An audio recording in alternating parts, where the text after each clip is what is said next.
কোটা আন্দোলনের সংঘর্ষ, ঢাকা, চট্টগ্রাম ও রংপুরে নিহত 4।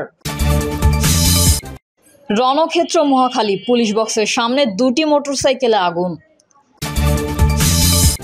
ঢাকা, চট্টগ্রাম, বগুড়া, রাজশাহী ও রংপুরে বিজিবি মোতায়েন। জানাবো ছাত্রলীগ কেন পারছে না, এবং সর্বশেষ জানাবো চট্টগ্রামের সংঘর্ষে নিহত বেড়ে 3, দুজনের বুকে পিঠে গুলির চিহ্ন। এতক্ষণ শুনছিলেন সংবাদ শিরোনাম, এবারে বিস্তারিত। কোটা আন্দোলনের সংঘর্ষ, ঢাকা, চট্টগ্রাম ও রংপুরে নিহত 4। সরকারি চাকরিতে কোটা সংস্কারের দাবিতে চলমান আন্দোলনে আজ মঙ্গলবার দেশের বিভিন্ন স্থানে আন্দোলনকারীদের সঙ্গে পুলিশ ও ছাত্রলীগ নেতাকর্মীদের সংঘর্ষ হয়েছে। কোথাও কোথাও এখনো সংঘর্ষ চলছে। এসব সংঘর্ষে এখন পর্যন্ত 4 জন নিহত হওয়ার খবর পাওয়া গেছে।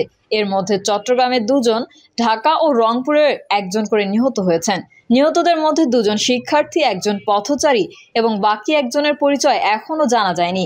সর্বশেষ পাওয়া তথ্য মতে 16 শহর শিক্ষা বোর্ড এলাকায় কোটা আন্দোলনকারী ও ছাত্রলীগের মধ্যে ধাওয়া পাল্টা ধাওয়া চলছে। মুরাদপুর অংশে অবস্থান নিয়েছে কোটা আন্দোলনকারীরা। 2 নম্বর ও 16 শহর এলাকায় অবস্থান নিয়েছে ছাত্রলীগের নেতাকর্মীরা। এতে সড়কে যান চলাচল বন্ধ হয়ে যায়। ছাত্রলীগের নেতাকর্মীদের হাতে রামদা সহ দেশীয় অস্ত্র দেখা গেছে। কোটা আন্দোলনকারীরাও লাঠি সোঁটা নিয়ে অবস্থান নিয়েছেন। উল্লেখ্য, কোটা সংস্কার আন্দোলন প্রসঙ্গে কথা বলতে গিয়ে গত রোববার প্রধানমন্ত্রী শেখ হাসিনা মন্তব্য করেন, মুক্তিযুদ্ধ নিয়ে এত ক্ষোভ কেন? মুক্তিযোদ্ধার নাতিপুতিরা কিছুই পাবে না, রাজাকারের নাতিপুতিরা সব পাবে। প্রধানমন্ত্রীর এই মন্তব্যে ক্ষিপ্ত হন কোটা সংস্কার আন্দোলনকারীরা। তারা ধরেই নিয়েছেন রাজাকারের নাতিপুতি তাদেরকেই বলা হয়েছে। তাই প্রধানমন্ত্রীর মন্তব্য প্রত্যাহারের দাবিতে এবং কোটা সংস্কারের 1 দফা দাবিতে রোববার মধ্যরাত থেকে আন্দোলনে নামেন ঢাকা বিশ্ববিদ্যালয় সহ বিভিন্ন শিক্ষা প্রতিষ্ঠানের শিক্ষার্থীরা। গতকাল সোমবার দুপুর থেকে আবারও বিক্ষোভ শুরু করেন আন্দোলনকারীরা। ঢাকা বিশ্ববিদ্যালয়ে তাদের সঙ্গে সংঘর্ষে জড়ায় ছাত্রলীগ। বিকেল 3টা থেকে রাত 9টা পর্যন্ত থেমে থেমে চলা সংঘর্ষে 3 শতাধিক শিক্ষার্থী আহত হন। রাত 10টার পর আন্দোলনকারীরা নতুন কর্মসূচি ঘোষণা করেন এবং সারা দেশের সব পর্যায়ে শিক্ষার্থী ও সাধারণ মানুষকে তাদের সমর্থনে রাস্তায় নামার আহ্বান জানান। রণক্ষেত্র মহাখালী, পুলিশ বক্সের সামনে 2টি মোটরসাইকেল আগুন। রাজধানীর মহাখালীতে কোটা বিরোধী আন্দোলনকারীদের সঙ্গে সরকার দলীয় নেতাকর্মীদের সংঘর্ষের ঘটনা ঘটেছে। এই সময় পুলিশ বক্সের সামনে 2টি মোটরসাইকেলে আগুন দিয়েছে দুর্বৃত্তরা। রণক্ষেত্রে পরিণত হয় পুরো মহাখালী এলাকা। বিষয়টি নিশ্চিত করেছেন ট্রাফিক গুলশান বিভাগের অতিরিক্ত উপ police commissioner ASM Hafizur Rahman.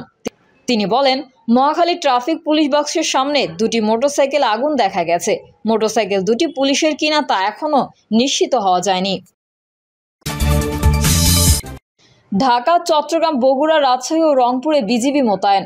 চলমান কোটা সংস্কার আন্দোলনকে কেন্দ্র করে আইনশৃঙ্খলা বাহিনীর পরিস্থিতি নিয়ন্ত্রণে ঢাকা, চট্টগ্রাম, বগুড়া, রাজশাহী ও রংপুরে বিজিবি মোতায়েন করা হয়েছে। বিজিবির জনসংযোগ কর্মকর্তা শরীফুল ইসলামও এই তথ্য নিশ্চিত করেছেন।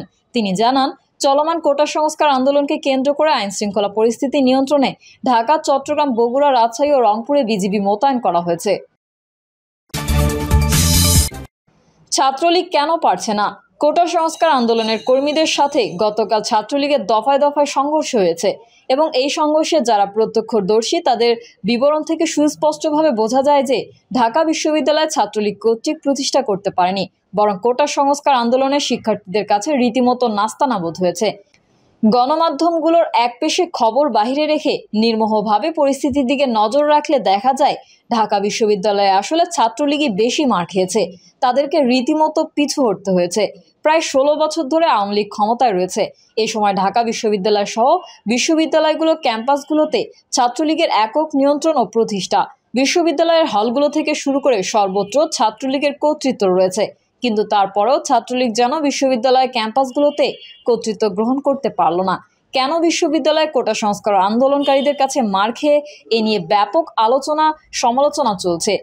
ছাত্রলীগের এই নাজুক অবস্থার কারণ বিবেচনা করতে গিয়ে ছাত্রলীগের নেতারাই বলেছেন যে ছাত্রলীগ সাধারণ শিক্ষার্থীদের কাছ থেকে জনবিচ্ছিন্ন হয়ে পড়েছে। সাধারণ শিক্ষার্থীদের কাছে ছাত্রলীগের ইমেজ এখন তলানিতে, যেই কারণে এই ঘটনায় এখন সাধারণ শিক্ষার্থীরা ছাত্রলীগের অবস্থানটিকে মেনে নিতে পারেনি।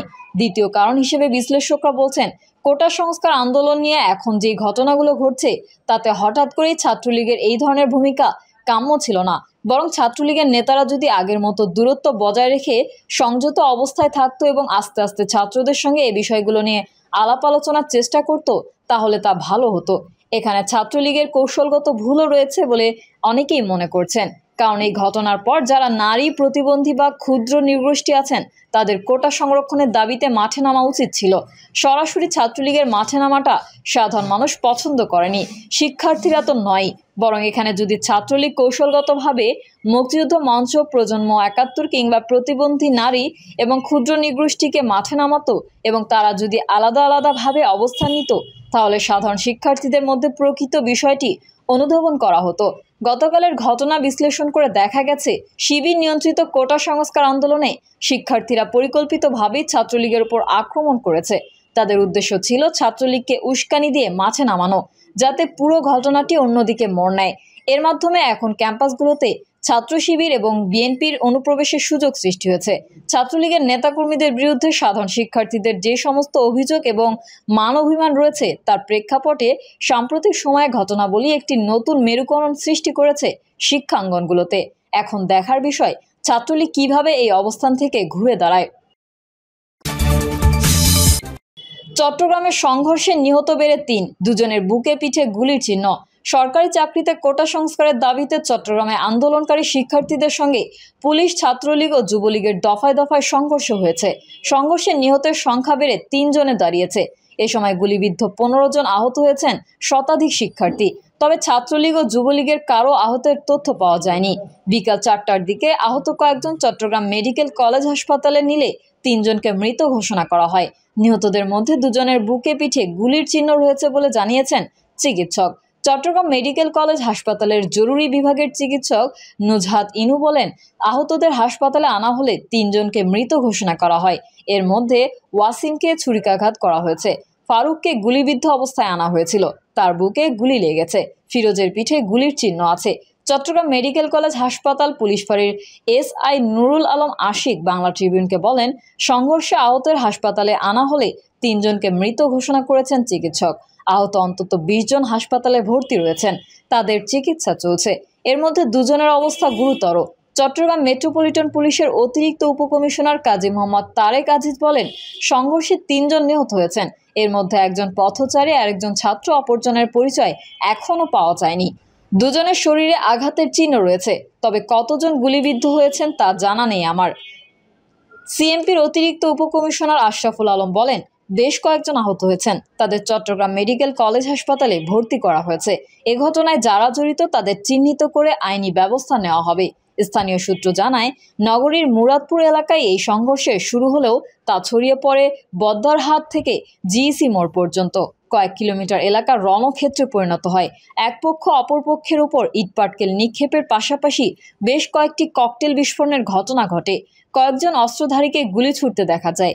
এছাড়া শিক্ষার্থীদের লক্ষ্য করে ককটেল বিস্ফোরণ ঘটানো হয়। শিক্ষার্থীদের অভিযোগ, হামলা ও গুলি ছুড়েছেন যুবলীগ ও ছাত্রলীগের নেতাকর্মীরা। এতে অন্তত শতাধিক শিক্ষার্থী আহত হয়েছেন। এই পর্যন্ত ৩ জনের মৃত্যু হয়েছে। প্রিয় দর্শক, এই ছিল এখনকার সর্বশেষ সংবাদ। আপডেট ও সংবাদ পেতে চ্যানেলটি সাবস্ক্রাইব করে বেল আইকনটি ক্লিক করুন। কমেন্টে আপনার মতামত জানিয়ে আমাদের সাথেই থাকুন। ধন্যবাদ সবাইকে। আল্লাহ হাফেজ।